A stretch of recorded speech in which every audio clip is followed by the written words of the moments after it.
नमस्कार।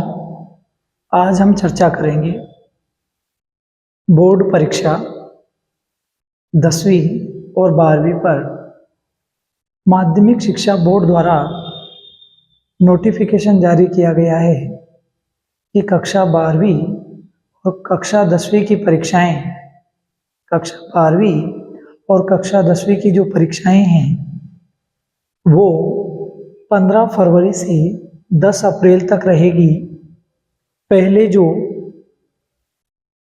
परीक्षा होती थी वो लगभग मार्च के महीने में होती थी और अब जो परीक्षाएं होती है वो इस बार जल्दी कर दी गई है, फरवरी से शुरुआत कर दी गई है। तो हम इसी के ऊपर विशेष चर्चा करते हैं।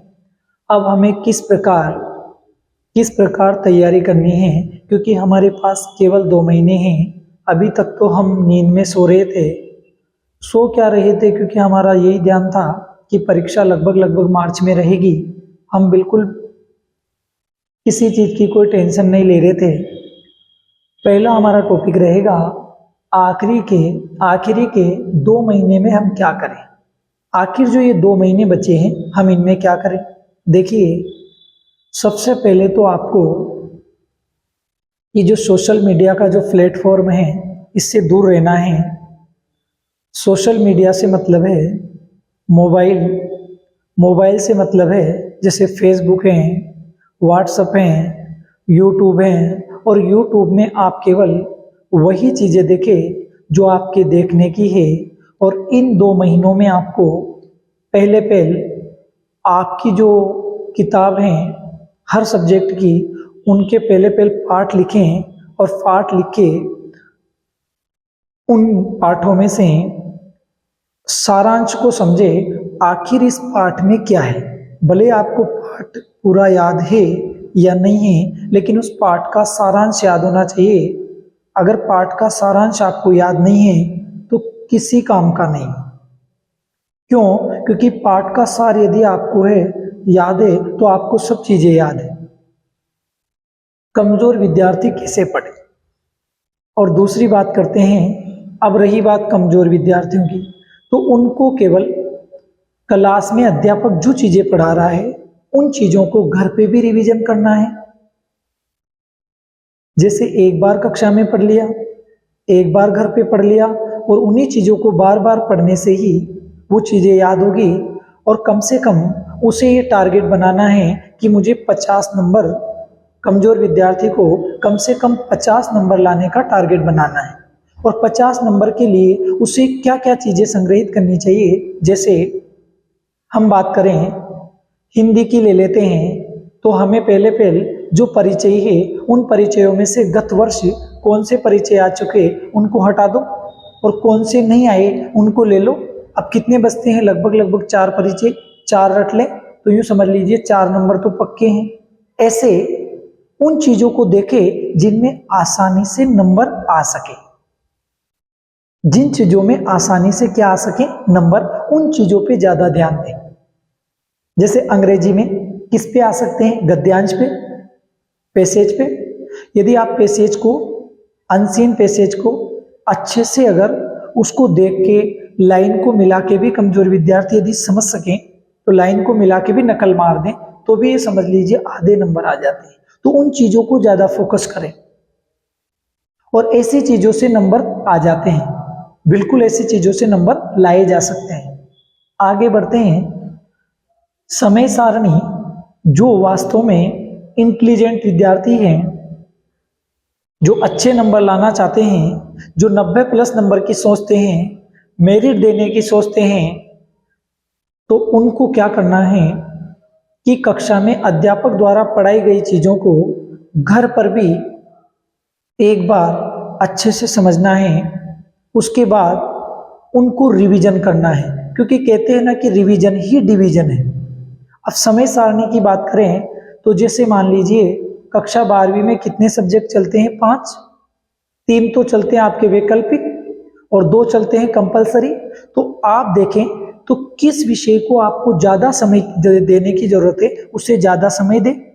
जैसे मान लीजिए यदि आपके कोई साहित्य है, हिंदी साहित्य है, संस्कृत साहित्य है तो उसे कम से कम आप 1.5 घंटा दें। अनिवार्य हिंदी को आप 1 घंटा दें, भूगोल को आप 1 घंटा दें, अंग्रेजी को आप 1 घंटा दें, और चित्रकला अगर आपके हैं तो जैसे मान लो चित्रकला है, पॉलिटिकल साइंस है, तो इनको 1 घंटा दें। ऐसे करके आपके कितने घंटे हो गए? 5। अब आपको 5 घंटे मैनेज कैसे करेंगे? विद्यालय से जाने के बाद आपकी जो भी क्रियाएं हैं, खेलना कूदना जो भी है सब करें। उसके पश्चात अपने टाइम टेबल पर ही आपकी निगाहें हों कि अब मुझे क्या करना है। तो जो विषय आपको पढ़ने में ज़्यादा मन लगे उन्हें पहले ले ले।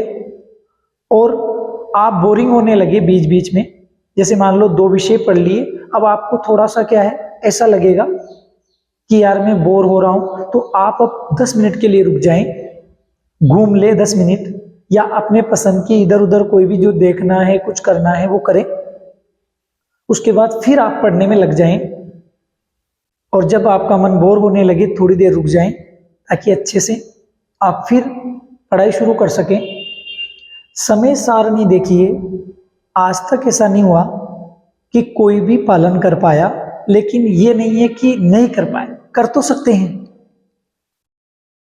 अगर हम ठान लें तो ठान लें, कहते हैं ना कि ठान लिया तो ठान लिया, मंजिल को अपना मान लिया, कठिन क्या आसान क्या, जब ठान लिया तो ठान लिया। अगर आपने एक बार ठान लिया कि मुझे वास्तव में नंबर लाने हैं तो ला सकते हैं, पर उसके लिए एक ही शर्त है, आपको उसके अकॉर्डिंग ही चलना पड़ेगा।